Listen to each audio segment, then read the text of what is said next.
Welcome back, everyone. This is Solana Smoke. So today I have the pleasure of having Andrew from Altude with us. How are you, Andrew? Good. How are you, Maxime? Very good. Thank you so much. So Andrew is a veteran from the Marine Corps, and he's working on wallet infrastructure and payments, and as well financial inclusion. So we'll have time to talk about Altude over the show. But yeah, thank you so much for joining. So where are you calling from today, Andrew? I actually live in rural Mississippi, which is not a normal place to start a blockchain-based company or Solana-based company at all. But I think that it's for us what we're trying to address. It's a very appropriate environment because this is something where when we started, I was thinking a lot about we're going to target crypto developers and stuff like that, and we still want to. But I feel like early on, I didn't really have a good grasp on on who we had built this for. And then it hit me like a ton of bricks that I was like, I live in a cash only county. All of my neighbors have this problem.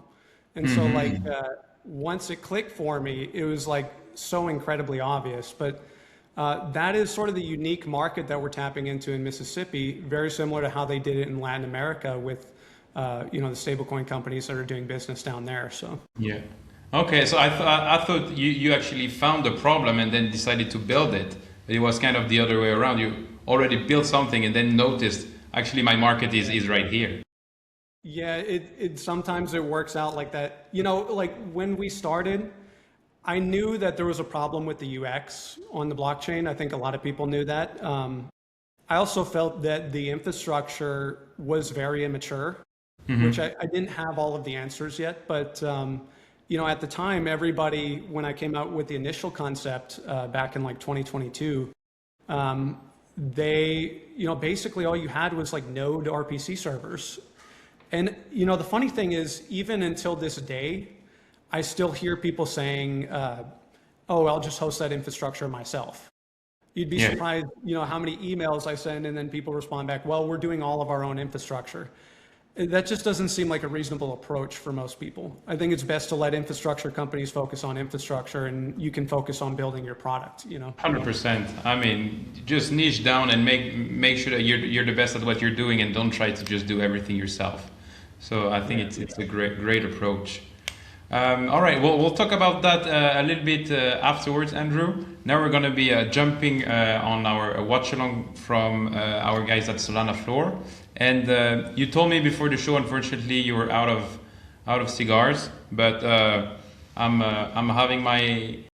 It's called Convicto today. It's a smoke I got for my birthday from the Canary Islands, so it'll be an exciting one. And regarding the video we'll be watching today, it's plenty on the news.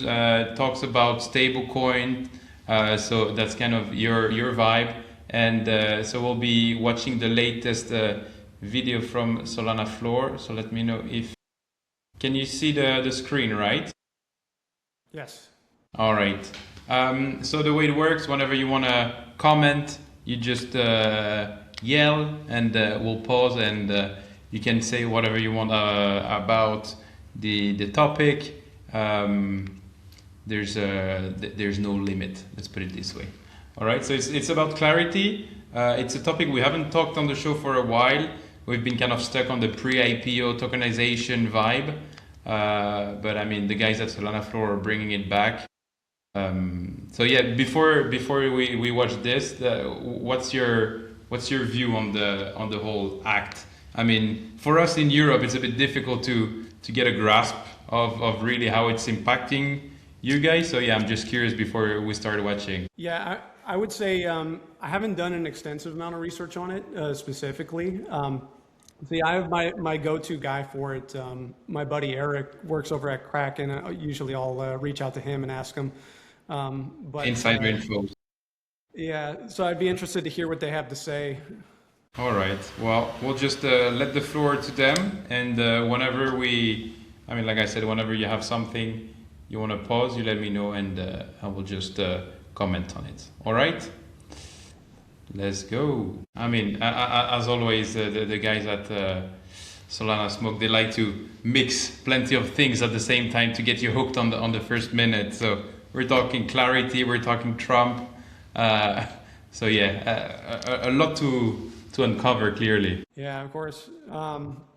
I think this Trump administration was really interesting for that reason. You never really had a president launch a crypto in Yeah. I would say a similar way that many other prominent people got into a lot of trouble over.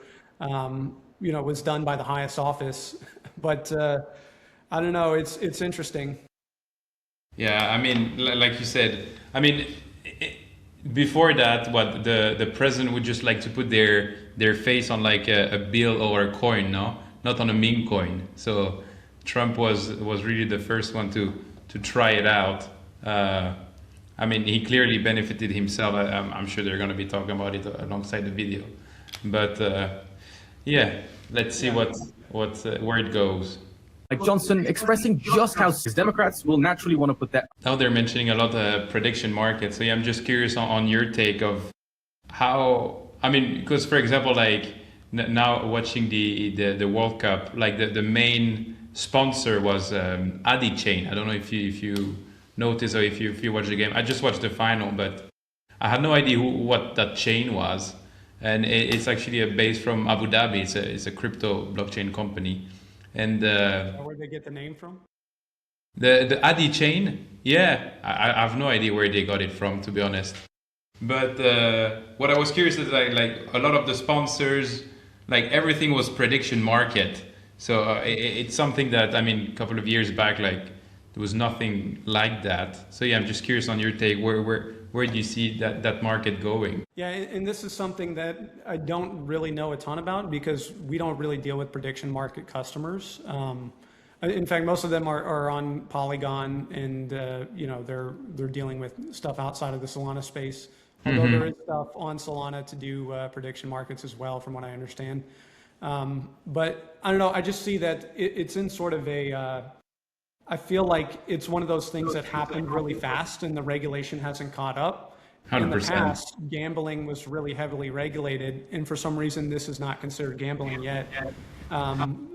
So that obviously seems like it's going to change. So it would be a tough time. I think a lot of people are they treat it like a race right now because it's, how much money can you squeeze out of it before they shut it down? And That's the thing. yeah, it seems like a really risky regulatory environment to be building in, especially at the early stages. Yeah, I mean, for me, what impresses me the most is like this crazy valuation on something that, for me, on the outside, really looks like just an easy way to gamble and put bets on outcomes. But yeah, that's it was just impressive that sponsors at the World Cup was just like half of them were prediction market, and now I mean they're now using it as kind of theirs. You don't do a survey anymore. You just look at the prediction market and kind of get a sense of where the world is going. So just interesting. The futarchy, It's Yeah. I've seen there's ones where it's like a guy figures out that he can just go up to like a temperature sensor and like put his hand over it to like make the temperature go up and like win the bet. Yeah, There's people that are making so much money off of cheating prediction markets. 100%. And I mean now it goes to crazy stuff. I think like one of the prediction market was looking at traffic jam or something like that. I mean, yeah, like people will get very, very creative when you let them loose on technology and whatnot. So that's Yeah. But I think that it's kind of dangerous for that reason. I just don't see that from a regulatory standpoint that they're not going to have an issue with that, like at some point. Yeah. I think it's just that our court system and our legislative body works really slow, and it's not really caught up to that yet. Yeah, and they're just taking advantage of it. All right. Is that framing so the status quo fixate? But this is where things get really, really sticky. All right. Sometimes they go over the charts a bit too quickly, and that's why I just like to pause.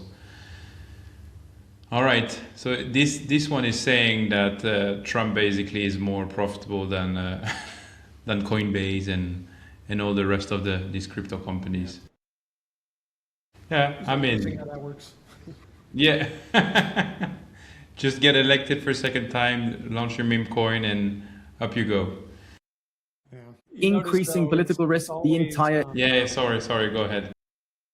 it's always they do this like cat and mouse game where it's like it's not, the problem is not whatever the problem is, like the regulatory issue. The problem is, well, it's the Republicans or it's the Democrats, and it's like it's like really stupid. It's just a way to like frame it in terms of like a culture war and the other party, and it's not.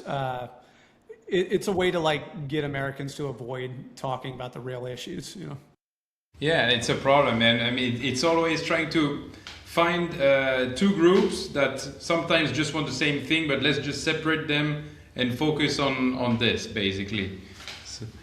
So it's the and I mean, whenever you're mixing, topics like the wealthy getting wealthier and the politicians getting mixed up in deals, it's always making the headlines, and it's really what they're using here. I think this is something that you are more familiar about. Did you know that section, Andrew? Yeah, I'm familiar with that part. Yeah, I mean, I think this is one of those things where there's a lot of confusion around right now, especially because you have a lot of wallet infrastructure companies in particular that are using this like MPC model, which they on the website will claim this is non-custodial. But it's if you read the actual regulatory definition of what non-custodial is, it does not meet that definition. Under MiCA, but probably also under this. I haven't dug into this specifically, but yeah, if you are playing the game of approving and disapproving transactions, you're a custodian. Like you are playing a custodial role. So like if that's one where this legalese of, well, technically if we have a piece that we can also access that sits in the secure database, but we don't have the piece that's on their phone, even though we can restore it, that's not going to hold up much longer. I think, they're going to get their lunch taken. These companies that are betting really heavily on that, they're in for some trouble. And the market seems to be responding to it, not only just from companies like our own, but there's a huge movement of people building on smart account systems like LaserKit and Squads and Swish and stuff like that. There's so many of them, new smart account systems that are coming out because it's a response to, what everybody sees with the MPC wallets, which is just custodial masquerading as non-custodial.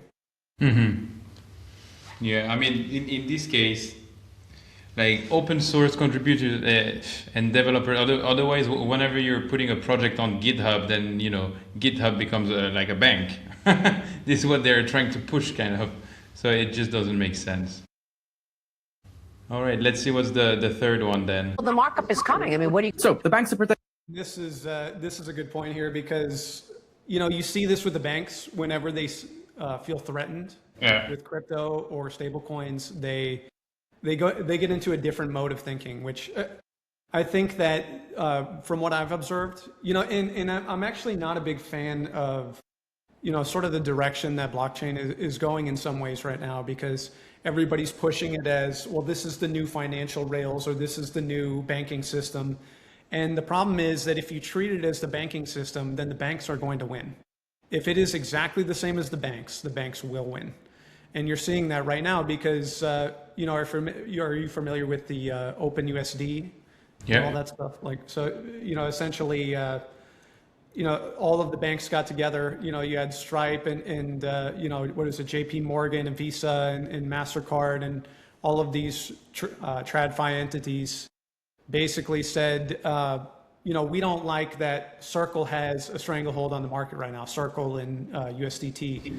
And so they basically rewrote it to seem like it was more fair and open-ended and equitable, when really what they're saying is, well, if you're us, then we'll each take a piece of that, but we don't want Circle to have any of it. And so it's really just them stealing money out of Circle's pockets, which, look, I'm not a big fan of the fact that it's centralized towards Circle either, But the fact is that Circle built a good and reputable business of, filling that role. And do we know or think that the banking entities, the TradFi entities, will come in and handle it as fairly and equitably as Circle has handled it? Or are they all going to continue to grab power and force everything into the mechanisms and machinations which have left so many millions of people unbanked as it is? And that's where I think that, you see it's kind of cyclical. It goes away, they'll come in and they'll be too power hungry with it. And really, they just want to shut all this stuff down. But what I'm seeing now is the banks, they're not at the point anymore where they're like, oh, we'll just ignore this until it goes away. Now they're like, no, we're going to come in and we're going to take it. And so it is a little bit of a problem being a company like us where, we're coming in and trying to disrupt in some ways because the banks really don't want us to exist. Mm-hmm.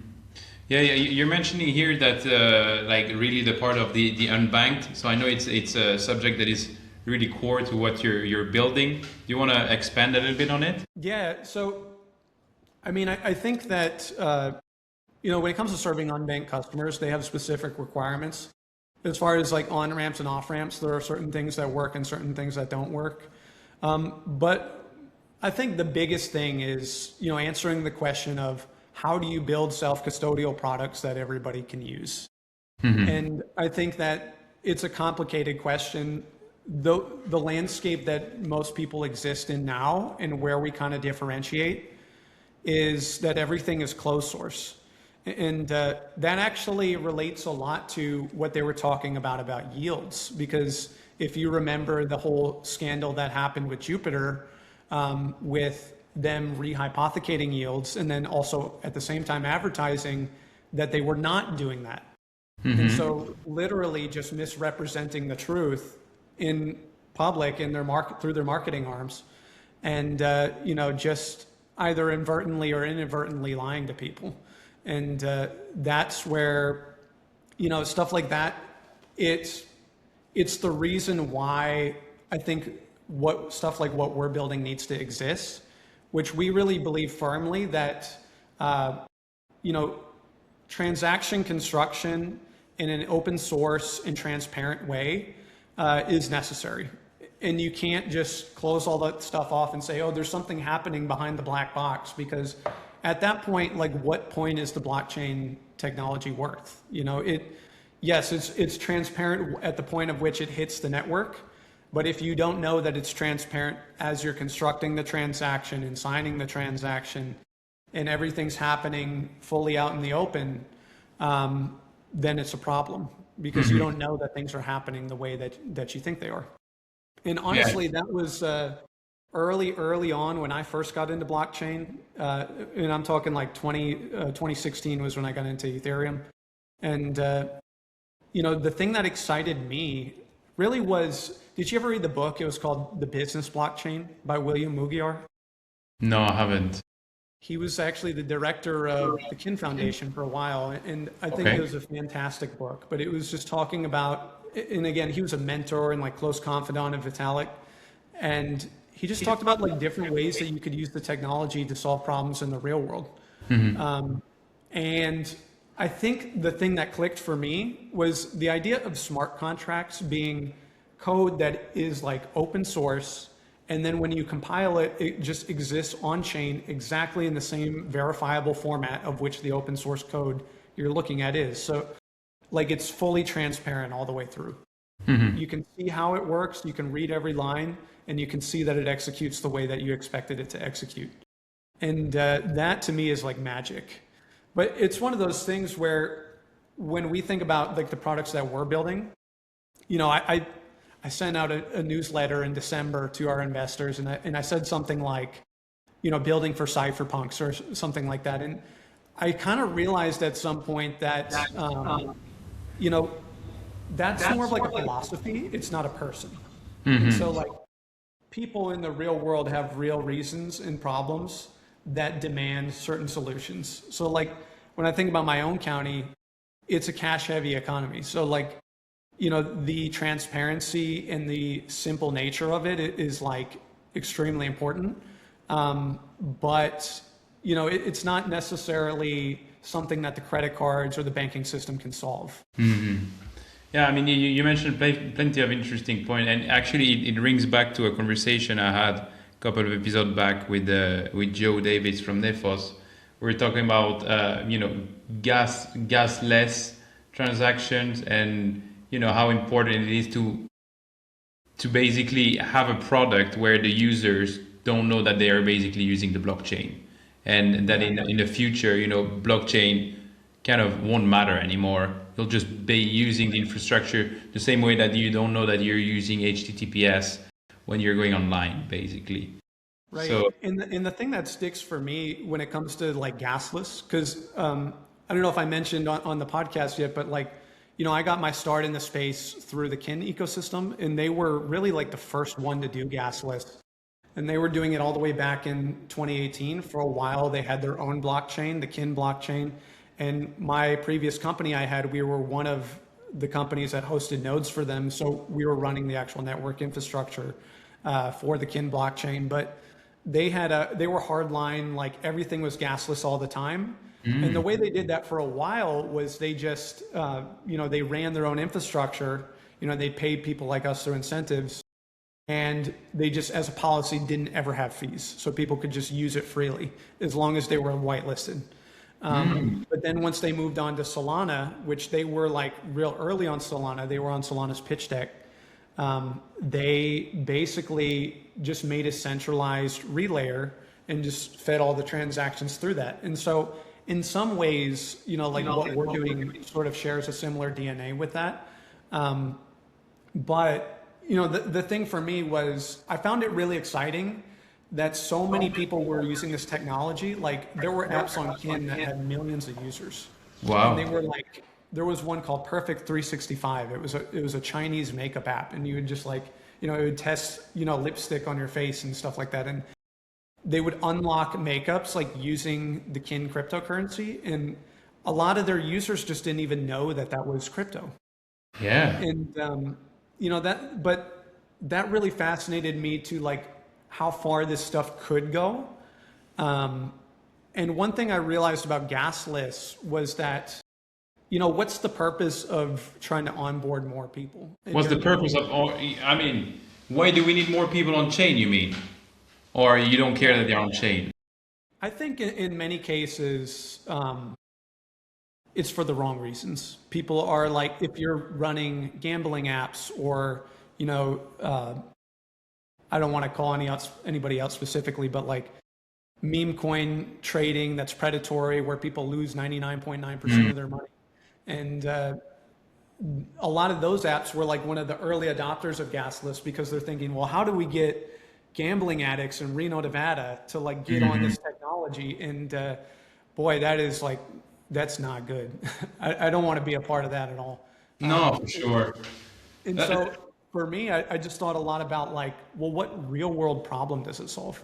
And when we think about this whole unbanking problem, the digital world doesn't work because of, this big banking apparatus and system of fees and tunnels and blocking people out that they've built in. Whereas if we could knock all that down and do it in a simple way, a way that's as simple or more simple, then I think that there's a big opportunity there. 100%. I mean, you want to give them a tool that they basically use on a daily basis, which most of them is like a basic phone, and from there they should be able to access some part of the financial system, I think, and you shouldn't have to go through all the hoops of bureaucracy and all of this that just slow things down and just widens the gap as well between people who have easy access to it and not. I mean, I was kind of surprised. When was it that I had heard a statistic about the US that I didn't know, that a lot of the people actually don't have even like ID cards. It's not something that you guys in the US necessarily have. Like, I mean, for us in Europe, it's like super weird because you literally you're born and we give you the ID card, And so when I heard that, more of a political issue, I would say it gets maybe sometimes overstated for political reasons. But Okay. I would say as much as that is, that point is made about ID cards, I can tell you that with like the digital banking system and credit cards, that is a very real thing. Like my own county, so I like the other day I had to change a water spout on my hose in the front yard. And so I Yeah. went down to the pawn shop to do it, I went in and I was like, hey, because one of the things I'd like to do since we got more into the payment space is like asking people, what sort of payments do you accept? And she said, well, this older Filipino lady that runs the pawn shop, she's like, well, we have Square, but I have to dig it out from a box in the back. I don't really like to use it. If you could please pay with cash, that'd be a lot better. And that 3% is just a killer to them. Yeah, of And course. that's something too, when I've talked to people who deal with financial inclusion, these micro sellers in inner cities, especially in college campuses, they're running on extremely thin margins. They're just scraping by. And so what a lot of these banking entities are doing to try and get them on their rails in hopes that they'll grow, they'll give them promotional offers and they'll just like, cut the rate down temporarily. But eventually they're going to have to pay the piper and they're going to have to pay that full rate of the 3% or whatever it is, which, I was talking to one of our customers, Home Tours Pro. It's a real estate marketing company out of Mississippi. They do real estate photography for like DR Horton. And so they might do $200,000-$300,000 in photos in the summertime. I'm just guessing. I don't know. Yeah, yeah. But like, they do hundreds of thousands of dollars in photos, and they might pay $9,000 in fees to Stripe on that. Why? Yeah, exactly. Like, it doesn't make any sense. Like, to receive three payments and take a handful of photos, you got to pay $9,000 to Stripe for doing what? It just doesn't make sense to me. And so I think that's really the real opportunity for blockchain to come in and stablecoins to change the game. But the problem is that everything right now, they're trying to fill that 3%. They're like, oh, how can we come in and just be the same financial rails, but doing it with stablecoins? It's like, no, that's missing the point. The point is self-sovereignty and decentralization and true ownership, I think it goes back to the whole stablecoin and bank, like this legacy entity that they want to keep control basically. And now they're seeing a new market that is appearing. It's like, okay, what are we doing with these guys? Let's just build something for them. Like we're going to brand it crypto or whatever. But then underneath, the model isn't going to change. And I think this is where you guys are coming in and really trying to, create a brand new model, something that doesn't exist, and where you're actually removing these layers, this bureaucracy, and these fees that ultimately are just affecting the mom and pop's business that really shouldn't. So yeah, and it's really predatory too, because like we were working with a customer yesterday, and I don't want to say the name, but like basically they were telling me that all of these banks, throughout, because they were based out of Atlanta, and so they said all of these banks in surrounding cities would reach out to them and say, hey, we'll give you like this amount lower than this other bank. And it's the whole point is that they have the ability to just give it to them, but they're going to charge the maximum amount, and then they're all going to compete with each other over who's going to get that amount. Whereas why can't we just come in and say, hey, this is stablecoins, this is a utility, it works like the water company, you just turn it on, and then you have access to the blockchain, and now you own the payment rails, and that 3% is yours as a growing small business. You know what I mean? Or whatever you want to charge, but like it opens up options. Whereas like this company that we were talking to, they're competing with a company that's offering a 0.5% lower rate than them, which nobody is willing to offer them. So they're just going to get squeezed out, and there's no opportunity for them. yeah, exactly. It's just a shame, man. Yeah, sorry to like bring down the mood or anything. Yeah. No, I mean, then you just realize, like all these problems that that I'm personally, I'm not facing on the day to day, but then it just, trying to put yourself in the shoes of these guys and then, yeah, whatever small margin they're working on is by default right now being eaten, and then you guys are trying to come in, but at the same time, that I feel like now that we just watched the clarity video, no, like that they're still blockers, you know. So yeah, I think my question goes more towards like the adoption, like you being on the field, on the market, like how do you feel the adoption is? Is it a lot more education right now that you need to do to kind of open the mind of these businesses? Of where would you say that you're focusing your efforts on? I would say that the toughest thing for us at this phase is like top of funnel stuff, because we'll reach out to people a lot of the times and they just don't see it. They just don't see, we'll say, hey, we can come in, we can take that 3% and move it back into your hands. And they just don't believe it, or they can't see it. And the ones that do, that clicks with them, that actually listen to it, they're like, wait a minute, like we're gonna die if we don't do this. And I think it's an epiphany moment for a lot of people, but we do see that that's a big opportunity. Now, the other opportunity I think is less obvious to people. In the state of Mississippi where I live, 9.4% of the population, over 277,000 households, do not have a bank account. Wow.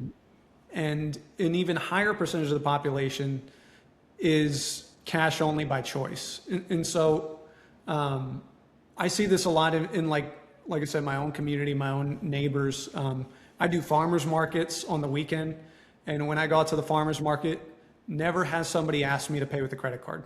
We do this every other weekend in the summertime. And that's just how it is, because nobody is using credit cards. I've had a couple people ask me to use Venmo. Everybody else uses cash. And so that's just how it is. But, so there's an economy here of, and in many cases, they're ending up paying more because they're underbanked or they don't have a bank account. If you're familiar with the challenges of if you don't have credit built, like how to get a loan or like how to get access to funding, it's a lot harder if you haven't done that. But even more so than that, like think about the risk of carrying around buckets full of cash. Oh yeah, 100%. All the time. And especially in inner city, like high crime areas, digital systems are necessary. And so I think that there's a big opportunity there for that 33% of the population that just can't afford a bank account, or think they can't afford a bank account, which is the highest category of unbanked people, to come in and build a solution that works for them. Yeah. And beyond that, I see that, there's an additional 10% of the population that just doesn't trust the banks. And those people for sure are not going to go with the banking solution. Yeah. But now now that you're explaining me all of this, like a question that kind of comes to my head is, how do you bring these, like, what's the bridge cash to stablecoin? If you're not going through a financial entity, like would you have kind of ATM, like we're seeing these Bitcoin ATM? You think that would be the future, where you just put your cash and get a gasless wallet and on your phone and that's it? Yeah, and this is something where I think we're really early on in terms of solutions. We want to do a lot more in the future to innovate on this, on-ramps and off-ramps. The answer that we've gone with recently is MoneyGram. So MoneyGram added an on-ramp, off-ramp product to Solana, actually, I think 3 or 4 weeks ago. It's true, I have seen it. Yeah, it's relatively new. We actually talked to them on the day that they implemented it. And so we were like, not a day one, because they had day one like implementation customers, but we talked to them on day one. So that is, I feel like, a pretty good solution, because that's working already for people that are unbanked. Just for transmitting money across borders and stuff like that. But I think as an on-ramp for stablecoins, it works fantastically. But yeah, I definitely don't think it's a 100% answer.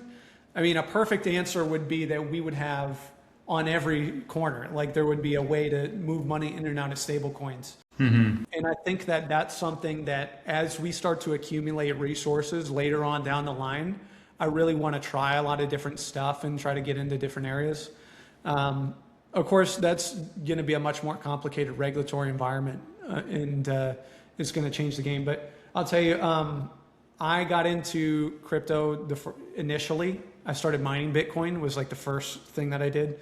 And I used to sell Bitcoins through local Bitcoins at a coffee shop in New Orleans. So this is something that is kind of near to the heart to me because it really takes me back to like the beginning of this whole journey. And, how interesting and exciting it was to bring so many new people into that world. I think Yes. there's a lot of possibility to be done with that. I do see that just generally the mainstream population, if you were to tell them like, hey, you're using stable coins, that kind of triggers something in their brain that they're like, oh, I don't really want to do that. So you kind of have to do it in discrete ways. But I do think that there is a way to solve that. I think it's just naturally part of the adoption curve. I think there's going to be some point where everybody's just using them ubiquitously. It's not going to be, that barrier, that mental barrier of, well, this is something gross or icky. Like it's just something that we all use all the time that serves a purpose. Yeah, Cash, exactly. It just goes back to our conversation earlier where we said no one knows they'll be using blockchain. Then it's like no one knows it's USDC or it'll just be dollar that you're getting the same way that instead of having your physical bill, well, you've got something that, like you say, you don't need to carry it in a bucket. You just carry it on your phone, and you can. It reminds me of how I used to see these kind of we accept Bitcoin. Like that was the first kind of stickers that you would see on shops, I used to go around university give classes about blockchain, and back in those days, I would as well just like give Bitcoin to people so that they, get to create your wallet and get the experience of how easy it is to transact, and so maybe there is a space where we're doing the same kind of adoption classes where you come to that event and maybe farmers market. You put up a stand and start explaining wallets and stablecoin and the rest of it. Well, our sort of philosophy is that when we've like the metric for success for us as a company is that we've made it so that it doesn't require any explanation. It's something that everybody is like just going to use because it's easier or it provides some like immediate benefit.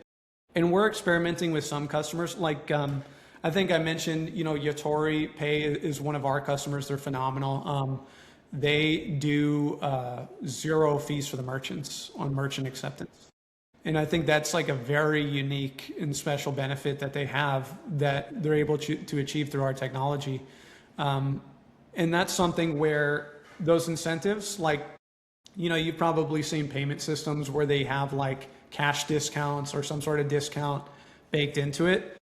Like we'll see more and more of those where there's stuff where users will gravitate towards it because they see an inherent benefit. And then at some point, the barrier of, oh, this is like new and icky is just going to disappear. And they'll just like, the first time you saw Venmo, it might not immediately been like, oh, this is money, but now everybody just uses Venmo. Everybody's used to it. Exactly. Yeah, it became a verb, no? Like, I'll just Venmo you and that's it. This is how part of the society is now. So, but I don't think people really necessarily care, if the money is moving via like quote unquote Venmo rails or like stable coins. They just need to know that they can trust the app and then it moves the way they think it does. And, Yeah, and that they have access to it as well as easily as they want. Because I remember when talking about Bitcoin and like trying to kind of bridge the gap for me was kind of, you call it the digital gold, no? Like this is how you get people to kind of understand that. But then people would be like, okay, but now that I have that, like, what do I do with it? And in the early years, like the problem was that okay, you have a wallet, but if none of the businesses accept your Bitcoin, you're kind of stuck. Whereas now I think we're in a space where it's much easier to just, have merchants that do accept. Yeah, I think the peer-to-peer portion, I think we've got it down. The only thing is that it's more of a network effect. So if everybody was using the apps, it would be very simple, But the thing is, that's more of like a grassroots. You got to grow that starting from the ground up. The merchant acceptance is like a whole other challenge, like how to get into a network where, because this is a conversation we've had with some of our customers, which is like, like one of the apps that we're working with is called Kitty Cash. It's an app based out of Kenya that it's for parents to give allowance to their children. And basically, they're looking for ways that they could give their kid money and then they could go to McDonald's and buy a Happy Meal or something. And it's not like obvious how to achieve that, but that's something where those are the type of problems that we're really orienting ourselves towards and trying to figure out how we can solve for that. So on the base level, solving the UX, but the UX is like a very broad thing because there's on-ramps and off-ramps and merchant acceptance. But yeah, I think people tend to relegate it to like, oh, you just add gas lists and it's like fixed, It's not really that simple. You don't even really see a lot of wallet infrastructure, even including gas lists on Solana yet. I think maybe Privy is the only one other than us that does it. But yeah, I'm not 100% on that. It's one of those things where even that, I feel like there's a lot of people that haven't quite figured it out. The tools are like so agnostic that they're not useful. Things like rent theft protection and closing accounts and like, things like that. It's easy to make mistakes, and the way that the infrastructure companies treat the customers is like, oh, well, you're dumb, you shouldn't have done that. And yeah, that's not our philosophy. So good. All right. Well, Andrew, thank you so much. Is there a topic that we haven't talked about that you are really excited to share today? Any question I should have asked you? Oh, let me think about that. So I think, not that I can think of, sorry. All right. So I did a good job, and you did a fantastic job, I must say. Very, very interesting. Maybe me, I have a final question. Now your last topic was talking about Kenya. I'm just curious, like how spread are your clients worldwide? Yeah, early on, I think we were kind of just, after we built the infrastructure, testing product market fit a little bit and like, trying to find partners where we could find them. And it's good to have established, partners and customers in different locations so that we can build a broader strategy in the future into those specific geographic regions. But our focus really is the American South, because we don't feel like anybody is really serving this market other than us when it comes to companies focused on stablecoin solutions or wallet infrastructure or anything that's interested in addressing that unbanking problem. All right. Well, thank you so much, Andrew. I'll leave your contacts in the description. So if any of the partners, anyone looking to build with Altude is just curious or wants to learn more, they'll be able to contact you. And that's it.